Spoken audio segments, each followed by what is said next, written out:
Welcome to the Woo Report 462, the Larry Brooks tribute. I'm your host, Sam Woo. Today, we found out the passing of hockey columnist Larry Brooks, just an absolute legend in the hockey media. Also, he served as the Devils VP of Communications for about 10 years during the early days of the New Jersey Devils. Through the early days, reading stories about Larry Brooks, I've always admired him. Growing up, I used to read Sherry Ross's column, but also Larry Brooks as well, with Rich Scher back in the day. And to find out the news of his passing was just like, wow. The Slapshot articles, the stuff he would report, his opinions, so knowledgeable of the game.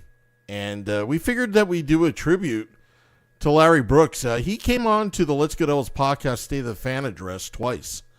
Once in 2021 and the other time in 2023. And I went back to the archives and I started listening to the two previous podcasts, and wow, it just brought back memories. And we figured that tonight we pay tribute to Larry Brooks and play the two podcasts that we did live.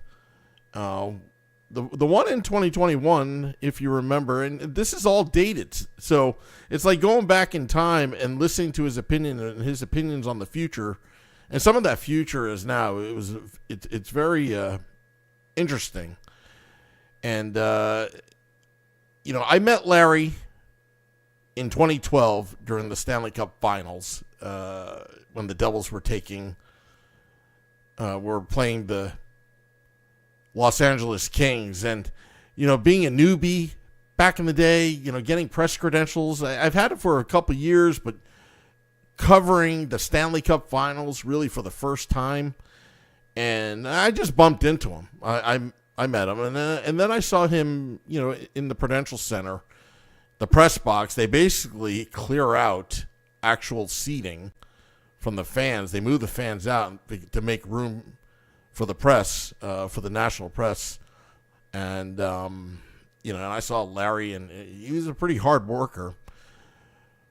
And then over the years, we all know about the John Tortorella, the back and forth and all that kind of stuff. And, I was a little intimidated. And when Nick Villano told me that we were going to have Larry Brooks on, I was like, wow. One part of me was like, wow. But the other part of me was like, don't screw it up. But when he called into our podcast, not once but twice, he was nothing but a gentleman and easy to talk to over the phone. So let me just cue up the first time he was on the podcast. Now, when I was producing this podcast, I was actually on the road. It was right before, if you remember, when the Devils took on the Tampa Bay Lightning, when they came back and won in the third period and won 8-5. That was, I believe, a few days beforehand. I was actually in Florida producing remotely, and I was all nervous because you're not familiar with your surroundings and the studio that you're familiar with. But Nick Villano and I made it through that podcast, so we're gonna play that. And also the second podcast, Larry Brooks talked about his top 40 Devils of all time. You're going to like this on this Larry Brooks tribute here on the Woo Report. So without further ado, we're going to go back in time to replay Larry Brooks' first time here on the Let's Go Devils podcast, State of the Fan address. And here is this interview recorded live on November 17th, 2021. You've seen, a lot of different things. I did want to start, though, with kind of the Hall of Fame classes. Hockey's been real weird about the Hall of Fame lately. Like certain kinds of players are getting in, certain kinds of players aren't.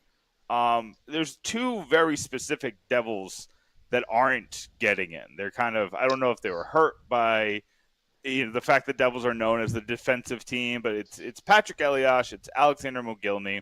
Obviously, two very different careers with the Devils, but obviously, two impactful careers with the Devils. What are your thoughts on their Hall of Fame cases, and do you think that they're eventually going to get in, or do you think that they're, going to be guys who always are on the outside looking in? Oh, I expect McGillney. I expect McGillney to be in within a year. His omission to me is inexplicable. He capped his career. Well, he actually was all right in Toronto after he left New Jersey for a bit, but he capped his career with the Devils, but he made his Hall of Fame career in Buffalo, clearly, and then went to Vancouver. And when he came to the Devils, I mean, listen, when he came to Buffalo, first of all, he defected. His historical position in NHL annals should stamp him a Hall of Famer alone. He scored 76 goals as a rookie. He and Pat LaFontaine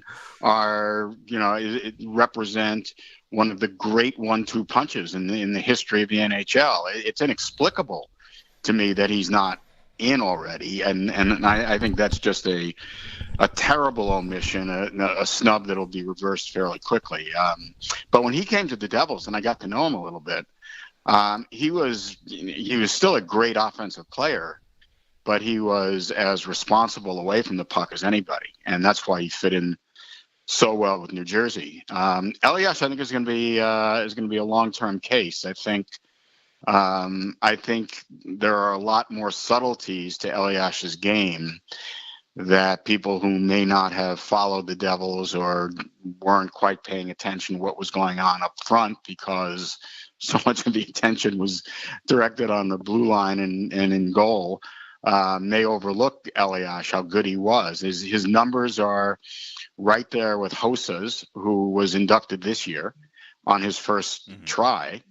They're right there with him. And the two things I think that set Elias apart, because I think his numbers are very are tantamount to those of the Sedins and of Daniel Alfredsson. Alfredsson's actually a little bit better. His numbers are a little bit better than Elias's. But I think what sets Patrick apart is the fact that he was the best forward on two Stanley Cup championship teams, the great 2000 Cup winning team and the very resourceful 2003 team. He was the best forward on both those teams, and while the Sedins did not win a cup, and neither did Alfredsson, and Hossa was a complimentary player with the Blackhawks. So listen, they're all great players. I don't mean to diminish any of them. They're all great players, but I'm making the case is for Elias to be included in that group. And Patrick was just a remarkable defensive player who sacrificed, and he admitted later in his career, he knew he had sacrificed points and knew he had sacrificed offense, but was happy to have done it. He wouldn't have, this is the way he chose to do it, because he was playing on a team that was a Stanley Cup contender for the first 10, 12 years of his career. So, he was willing to make those sacrifices, but he was a great defensive player who actually changed positions for the last 5 or 6 years or whatever it was of his career. He was moved to center because the Devils needed him to play center. And I felt that too, diminished his point totals, because he was really not, I don't think, a natural center, but he became a pretty good one. I mean, he was, the left wing on two of the greatest lines in their history, certainly the best one in their history, the A line with Arnott and Sikora. And then he played with Gomez and Giunta. So, I mean, this is a guy who's the best forward in Devils history, and merits Hall of Fame induction, but it'll probably take a little bit of time for the committee to swing his way, I think. Let me go off, and I'm going to get yelled at in the chat for even asking this. But do you think things would be different if he signed that contract with the Rangers? Do you think we'd be looking at it differently now? Well, the rest of his career would have been different. It's hard to say what it would have been. Yeah.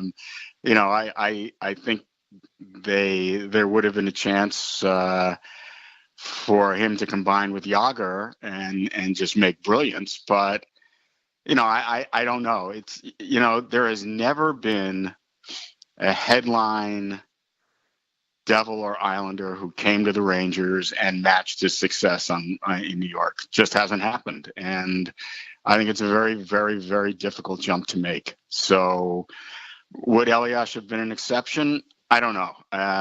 He would have immediately become an elite player.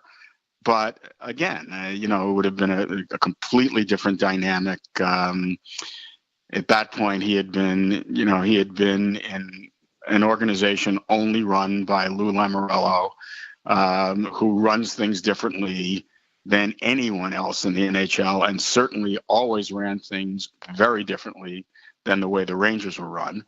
So it would have been honestly, it would have been a culture shock. It would have been fascinating to watch, and I obviously would have been able to watch it, and I would have watched it. I know, since I was covering the Rangers at the time, I was disappointed that he didn't come. Yeah. But I think his legacy as the best forward in the history of the New Jersey Devils is worth the trade-off not to have come to New York. It's definitely fair. Definitely fair. So I want to fast forward to what's going on now. The Rangers are just starch on fire. I don't know. I did not expect this from the Rangers. The Devils have played better than I thought they were going to without Jack Hughes. Mm-hmm. They've been kind of surviving, and I think that's all you can really ask of the Devils right now. And the Islanders are, I can't even explain it. The last score I saw of theirs was 6-1. The big headline is that they hurt Andrei Barkov. They're not doing much offensively. Their defense is not a staple. Is this, you're watching all three teams. You're kind of taking them all in and trying to find the headlines. But is this what these teams are? Are the Rangers world beaters? Are the Devils kind of a team that's going to fight for the playoffs? And are the Islanders not good? Well, I don't think Rangers are world beaters. That I can tell you. I don't think they're world beaters. I think they have a chance to be a pretty decent team. I do. I think they have a chance to be a pretty decent team, a pretty good team. It's not going to be easy to make the playoffs in the East. It's going to be tough. There are a lot of good teams, and I think the Rangers are certainly going to be in the mix. Throughout the year, their goaltending is superior. They're beginning to find an identity. They are resourceful, and they work pretty hard. And the last week has been a very encouraging week for them. They were winning games earlier, and it's still early, but they were winning games earlier almost exclusively on their goaltending. I mean, Shesterkin was just winning one game after another for them. In the last week, they've gotten good goaltending, but they had the break last week where they had 3 consecutive days of practice, and they really revisited their details. Their structure had been breaking down, I think, pretty severely, and they returned to their roots, and they played much better hockey in winning 3 straight since then. But listen, there still are a lot of variables with them. I think, an encouraging sign for them is that they're 10-3-3 without Panarin or Zibanejad coming close to the top of their games. And, they are a very, very dangerous team when those two guys are operating at peak performance. Neither one of them is yet. So, that's one thing I think that's pretty encouraging about them. And we'll see. I mean, they're not a deep team up front at all. They've already, had injuries. They've had illnesses. They're going to miss Sammy Blais, who's down for the year. So they don't have a lot of depth, and they don't have a lot of depth down the middle either. So it's a very, very long season. But I do think I expect them to be in the playoff race. That's what I expected before the season began, and their record certainly is better than I would have expected at this point. But their performance is about what I would expect. I think they're a pretty good team when they play to a structure. They're a pretty good team. And a lot of the reason is the goaltending, but it's not as if the goaltender doesn't count. It's not as if, it's not as if, and they have a good goaltender. No, the goaltender is a major part of the team, just the way Henrik Lundqvist was for a decade and a half, just the way Brodeur was for 20 years. I mean, Hasek in Buffalo, you don't apologize for winning. You don't apologize for having a great goalie. So that's certainly a large part of it. I expect the Devils to be competitive. What that means is as pertains to the playoffs exactly, I'm not sure, but I expect them to be a competitive team. I think they spend a lot less time in their own end than they did last year when they started breaking down, and they broke down. We know pretty much right after they had the COVID issue.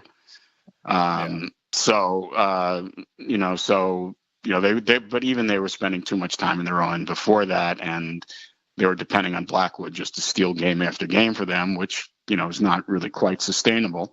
So I think if the Devils can move the puck out of their own end, if they don't get trapped in their own end, I think they're going to be a very competitive team. It'll really be interesting to me to see how they react to Hughes coming back, because that kind of puts Mercer down a peg, or maybe they just maybe they integrate Hughes more slowly, depending on what they want to do. But as damaging as I thought Hughes' injury was going to be, and I'm sure it has been damaging to them, his absence, opened the slot for Mercer, who, is about as impressive a young player as I've seen in a while. He is good. Yeah, he's really good. He's an impressive player. He's always involved. So I think they'll compete. I think Hamilton has made a real difference to them. I think it was a good signing. It's obviously risky, that kind of a contract. The back end is, always looms, but I think it was very important for them to sign a player like that. And I think he makes a difference. And the Islanders, I don't think it's going to be possible to get an accurate evaluation of the Islanders until they've played at home for a bit. To start on the road with 13 games, you're a couple of times they got home for a couple of days, and I think they just were tired at the end of the trip, and they've been battered. They grind, and it's very tough to do from season to season to season. They went deep into the playoffs 2 years in a row. Even though neither season was an 82-game season, still it takes a real toll, and the turnaround was a little bit shorter this year. So I'm not sure. I think that I think their defense is clearly not what it had been the previous 2 years, whether that's on the six guys on the blue line, or whether it's a combination of the forwards not doing the work diligently enough, coming back, whether they're giving up too many odd man rushes, or the defensive positioning is, or they're not reading the plays correctly. I haven't seen enough. I'll be out there next week for the Ranger game, and I'll watch a number of games between now and then. I haven't seen them enough, but clearly they're having trouble clearly they're having trouble on defense. Chara's gotten off to a fairly slow start. It's tough to have Chara and Andy Green both in the lineup the same night. I don't think Dobson is off to a real good start this year, so they've got some issues, and they do, and nobody really is picking up the slack up front either. So, they just haven't played well. But again, it's been a grueling schedule for them. So, in another 3 weeks, probably have a much better read on them. So you mentioned Jack Hughes' injury in that, and kind of what you thought the Devils were going to do. What do you think Jack's going to do when he comes back? I mean, you've seen shoulder injuries before. We've seen it derail some players, but I mean, Jack Hughes is very young, so right. I'm hoping that he could bounce back. What do you think? It's impossible to tell because you're not in the doctor's office with them, but from what you've seen in the past with shoulder injuries to young players, what do you think Jack is going to do when he comes back? Well, I know my son dislocated both shoulders, and neither one was even close to right until he had surgery on both of them. So, but he wasn't playing in the NHL. I don't know, honestly. I don't. I presume he's getting the best medical advice and the best medical care, and if they believe that surgery was not required, then I'm sure they're right. I'm not questioning the Devils doctors, but. I just think what Hughes is going to assuming his recovery is that he's back to 100% physically. He just needs to he needs to avoid putting himself in position where he gets crushed, and that's a talent. Maybe he has it and he just got caught that one time, but I think that.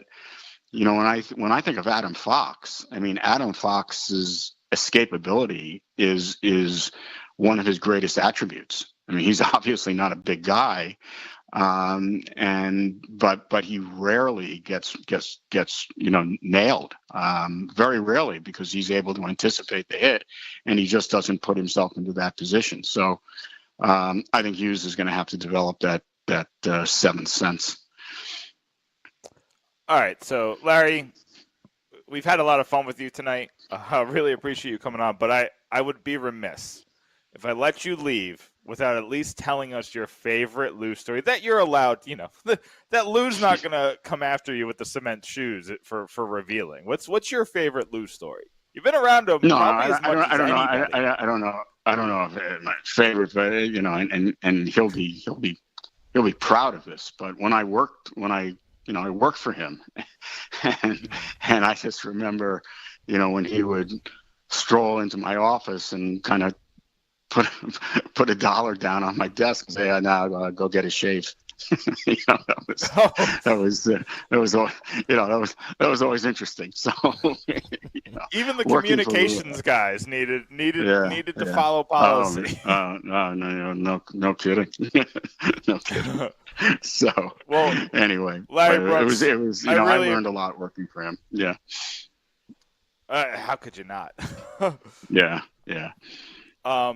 But Larry, thank you, Larry. Well, what do you got coming up on the Post? You got any fun articles you think our listeners and our watchers would be interested in? Well, I wrote today for tomorrow on Philip Hedl and Nils Lundqvist. So those are the two pieces I have running tomorrow. Appreciate you reading it. And get back. Actually, Molly Walker's in Toronto. She's doing the game tomorrow night, so I will pick the Rangers back up on Sunday when they play the Sabres. Yeah, and Molly's been doing a great job. So we love reading Molly's stuff too. Molly and Larry Brooks, Hockey Hall of Famer, New York Post head hockey writer. Larry, thanks so much for coming on tonight. Yeah, thanks for having me. I enjoyed it. Thanks a lot, guys. Thanks, Larry. Wow, what an interview with Larry Brooks. The first interview we had on November 17th, 2021, talking about Alexander McGillney getting into the Hockey Hall of Fame, which just happened a couple days ago. That recorded live a few years ago, and talking about Patrick Elias as well, getting into Hockey Hall of Fame. It may take some time.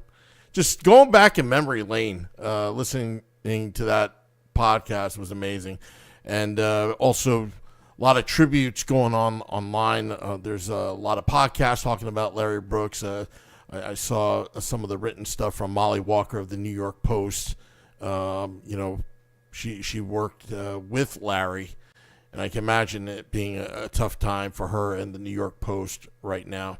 But Larry Brooks, Larry legend, I just enjoyed listening to that interview that Nick conducted. But the next one, I'm going to tell you, on this podcast, if you come on twice, you become officially a friend of the podcast. So let's fast forward a couple years later. The Devils are on their record-breaking season in the 2022-23 season. And it's just before the playoffs. There's still some, I think, a week's worth of hockey left. And Nick decided to get Larry Brooks on to not only talk about the Devils, Rangers, the possibilities of a Devils Rangers series, which did happen, but he also wrote a column in the New York Post, the top 40 New Jersey Devils of all time. You're going to love this interview that we're about to play on the Larry Brooks tribute here on the Woo Report. So without further ado, here is this podcast with our guest, Larry Brooks. We got our next guest. This is going to be it's going to be a historical moment because it will be his second appearance on this podcast, and he's one of my favorites, or maybe the favorite. His name is Larry Brooks. He works for the New York Post. Love his columns, slap shots. Find him on Twitter at NYP_Brooksy. Larry, you're on with Sam and Nick. How are you tonight? I'm good. How are you guys doing? We're doing great, yeah, Larry. It's been a big time year for your guys. That's for sure. A terrific. It's been exciting. Exciting. Listen, they're an exciting team. They're a good team. I don't think a Devils fan could ask for more from this regular season. I just don't. Well, before we get into why, because we have you on, because you did the top 40 Devils of all time ranking. But before I give you that, would you say that if the Devils lose in the first round of the playoffs, do you still consider this a successful season from the Devils? Oh, without a doubt. Listen, if they were to lose a 1-8, or a 1, I guess it would be a 1-7. If they lose the wild card, it would be a very disappointing result in the playoffs. But I don't think it would. Impact the perception of this season. I mean, they've just taken a giant step forward, and it's not a one-shot deal. It's not as if they packed their team with veterans and guys. Rentals just to make the playoffs. I mean, this is a team on the come, on the rise. Honestly, they're going to finish first or second place in their division.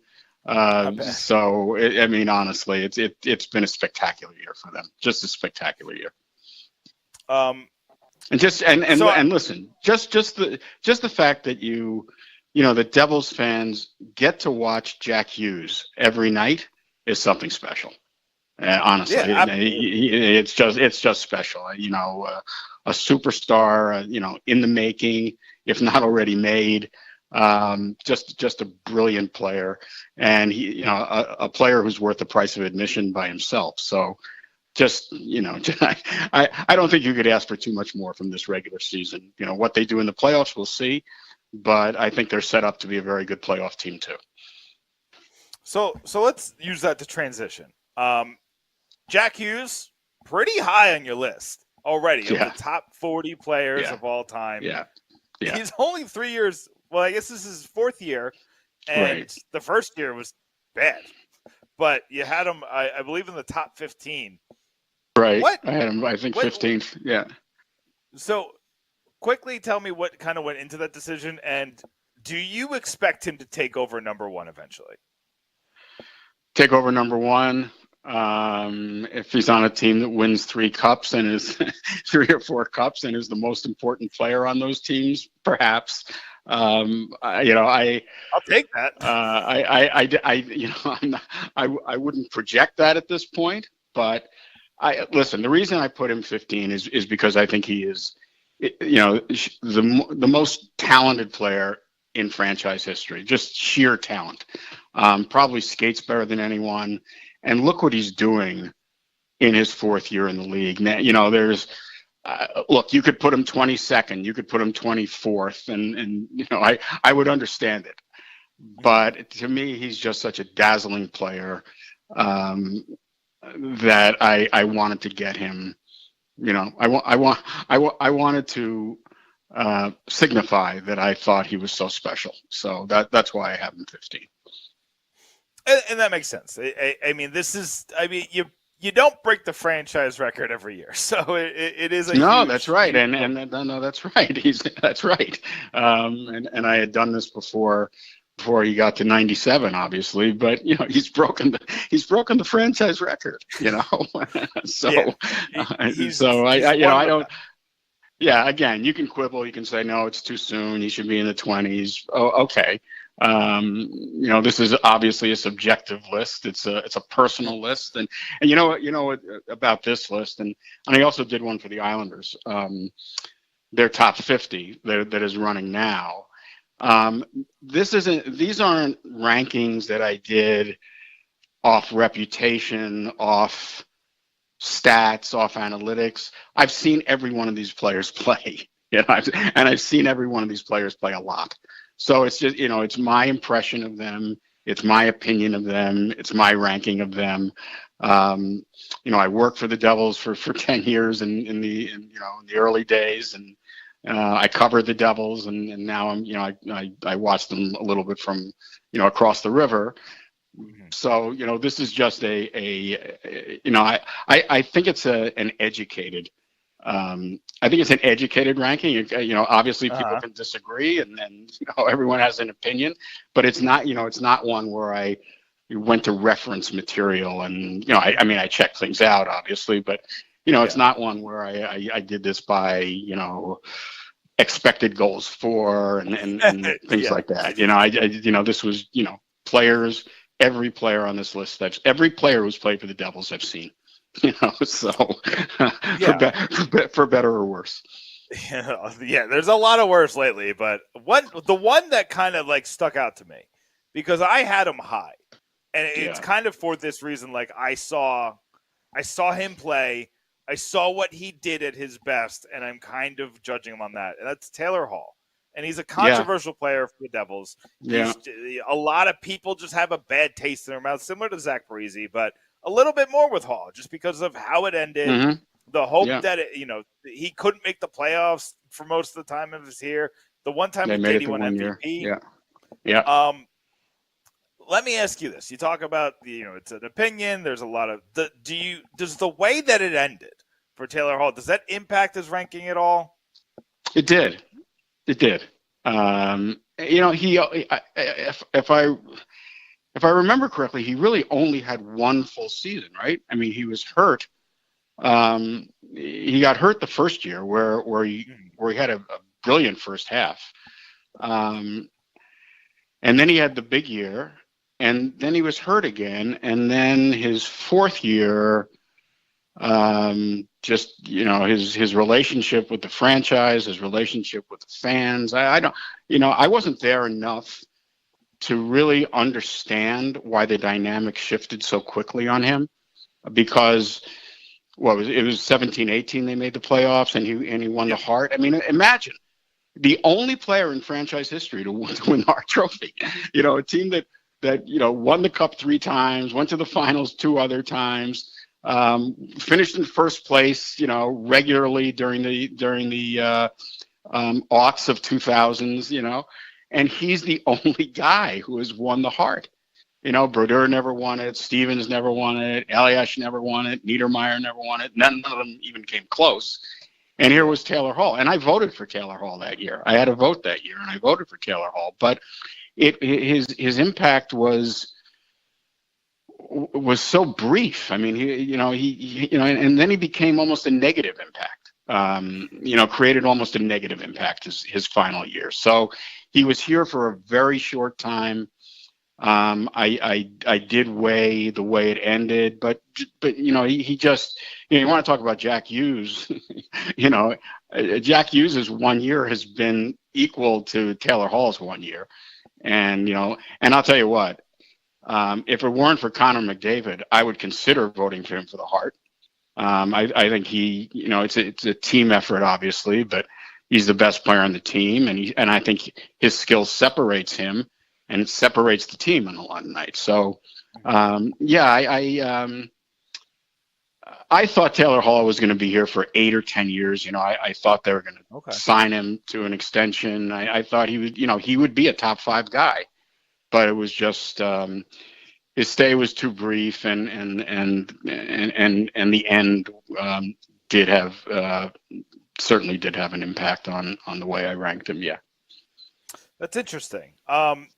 Now, I always like to hear kind of, because I think I told you I'm doing a list of my own that's probably going to go after the Devils are out of the playoffs, just this kind of fodder. But I had a lot of trouble keeping certain players off the list. You kind of like talk yourselves into them, and like, I wonder how people are going to see. Yeah. Was there a player, or was there multiple players who kind of stuck out for you? Like, it was really hard to keep them off the list. Well, I have to tell you, I don't have it in front of me, but I think the honorable mention guys, when you're talking about guys who are 39 and 40, really what's the difference between the guy who's 39 and the guy who's 42 maybe?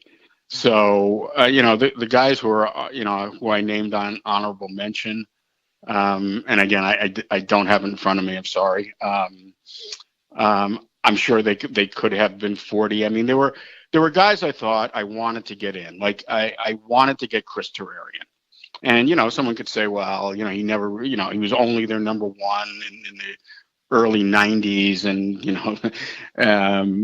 but he played a major role in 94 when they went to the conference finals against the Rangers. He came back. I think he's, third or fourth in all-time wins. So I wanted to get Chris Terrarian on. That was just a personal preference of mine. And but because I always give weight to guys who are on championship teams. I do. I think it's important. And he was, he was Brodeurs' backup in then 95. So I do. I give weight to guys who have big moments.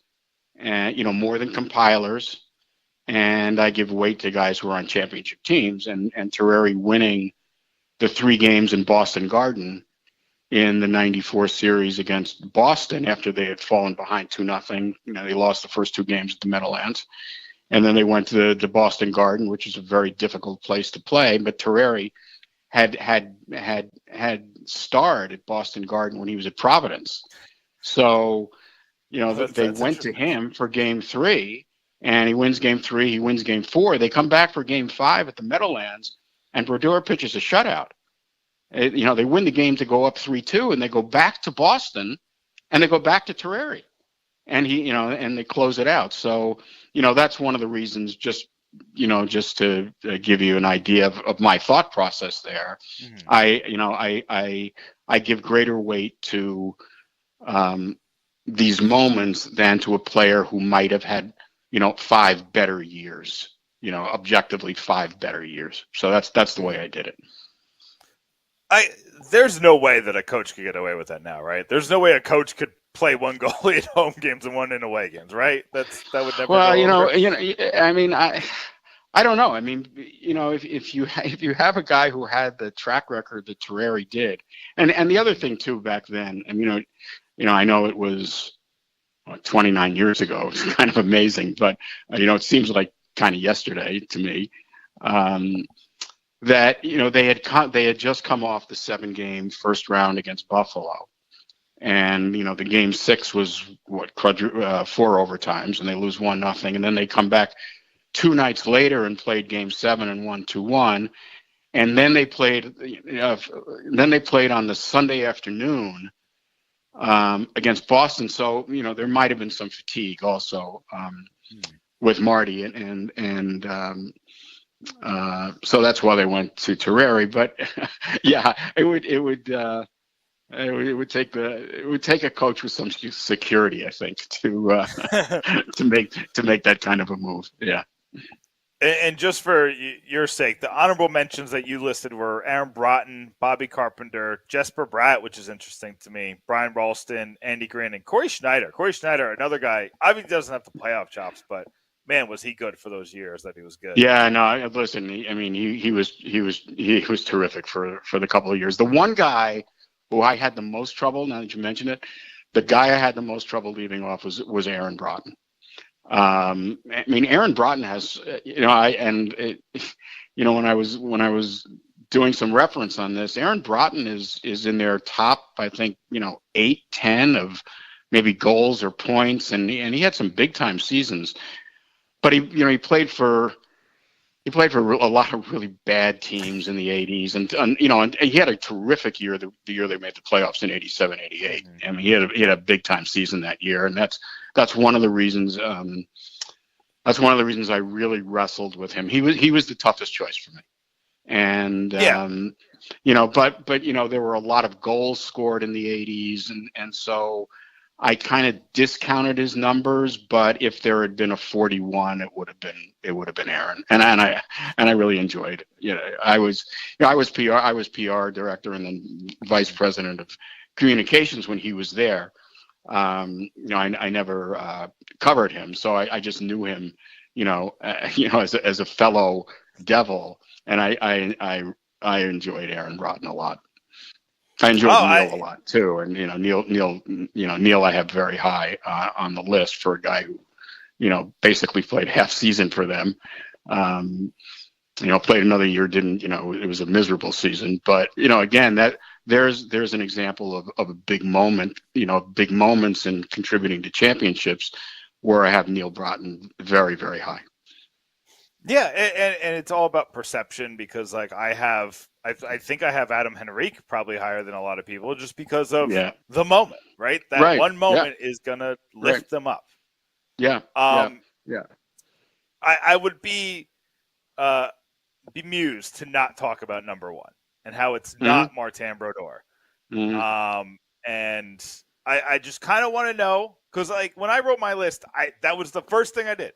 Martin Brodeur number one. Let's figure out the rest. Right. And you've always just kind of had your own opinion, and you kind of just go with it. But I'm curious, what went into that decision that you didn't make Brodeur number one? Because you got to know it's gonna be something that people bring up when they read this list. And I had said to someone that if there were 100 people making the list, 99 would have Brodeur. And then I actually got a text, and I don't really want to out him, but after I did the list, after it was published, I got a text from Mark Everson, who covered the Devils forever, and he said, great job or whatever, fun read. He said, a couple of quibbles, but he said I had the same number one. So I thought that was very interesting. Here was my thought process was, listen, Marty's an all-timer.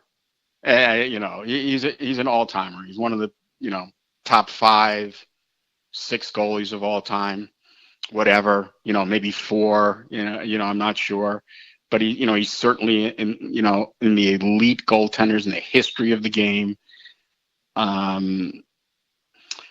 But I thought that the Devils might have won with a different goaltender, and I don't think they would have won without Stevens.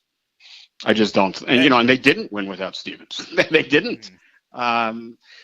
His last full year was 02-03. That was it. And 03-04, he left halfway through the season, never came back. And although they were very good for another 4 or 5 years, they had trouble. They got knocked out in the first round a couple of times. They got knocked out in the second round when I thought they shouldn't have. So I just thought that Scott Stevens was their identity. I know Marty was too. And listen, I would like to have made them 1A and 1B, kind of a cop out, the same way I did the Islanders. I mean, you separate Potvin from Bossy from Trottier. I mean, honestly, you're talking about, you're talking about the, elite of the elite. And when you're talking about, Brodeur and Stevens, you're talking about the elite. I think Stevens gave them their identity. This hard team, disciplined team that you're going to have to go through, and of course you're going to have to beat Brodeur at the end. But the hit on Kozlov in the '95 finals. We know what happened in 2000. The hit on Korea. He was the dominant force of their 3 Stanley Cup championships, I thought, and I don't think they win any of them without him. I just don't. And again, things change. He wasn't the only change, but they never won without him. So that's kind of what I looked at. But it was difficult. It was difficult, and I understand that on most lists Marty's going to be first, and that's fine. I mean, I would never argue with anybody. I would never try and argue with somebody. But that was the way I settled it in my mind. So before I let you go, Larry, I wanted to ask about the current team. It looks like it's going to be Devils Rangers. I mean, I guess I don't know. I don't know about that. I really don't know about it. I mean, I'm kind of thinking that it's going to be Rangers Carolina. I kind of think that Florida is going to beat Carolina in the final game of the season, because I think they're going to need to win it in order to avoid Boston in the first round. So, and I think the Devils will win their final game. So I kind of think that it's going to be New Jersey against who's ever 7th, and I think chances are that the Rangers are going to play Carolina, but we'll see. So then I'll present it this way, because let's hope the Devils could beat Florida, and I think the Rangers are going to beat Carolina pretty handedly, because I think Carolina is just a different team. So let's say they win the second round. I think Carolina is a different team. They've been a very different team without Svechnikov. Yeah, absolutely. So let's say they meet. They're going to meet. Let's just put it out in the air, because I need a Devils-Rangers playoff series in my life. What is your initial thoughts? How do you feel about this new rivalry? Like, what are your thoughts about a Devils-Rangers playoff series? Well, I think it would be great for the area. I think these series always are. I've been looking forward to it for a couple of months, actually. So it really would be unfortunate if it doesn't happen in the first round. Of course, if it were to happen in the second round, it would there would be heightened stakes. So that would make it even maybe more compelling. Listen, I think a lot will, will the Rangers be able to contain the Devils' speed? They've had a little bit of trouble with that. I mean, the Rangers like to think they're a fast team, but they're not as fast as the Devils. Rangers like to think they're a really skilled team. The Devils are probably nearly as skilled, if not as skilled. I'm not sure about New Jersey goaltending.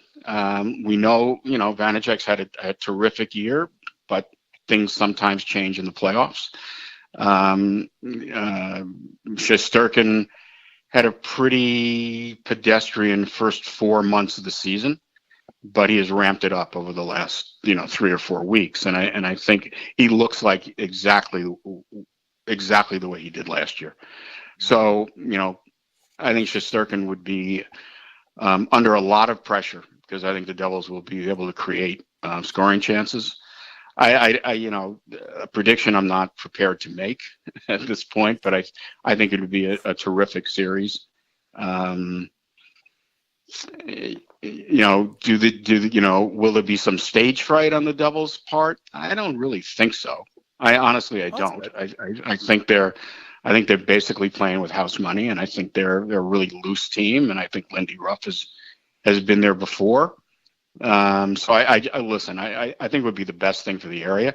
And look, if the Islanders make it, you have the three, and there's we haven't. This would be only the fourth time in history that the three teams are in, and the first time since 2007, right? 2007. So, it'd be pretty special if all three teams are in. But I think everyone wants a Rangers Devils series. The way everyone wanted a Rangers. I'm sorry. It'll definitely keep you and Molly will definitely be busy if all three teams make the postseason. Yes, we will. For sure. Yes, yeah, we will. But Larry, I appreciate the time you've given me. I kind of want to give you a minute just to kind of promote what you're going to be doing. You said you got that Islanders piece coming out. I'll tweet out the Devils rankings so everybody can kind of take a look at your top 40 in full on the New York Post. But do you got some playoff previews coming out? Like what's coming on the docket?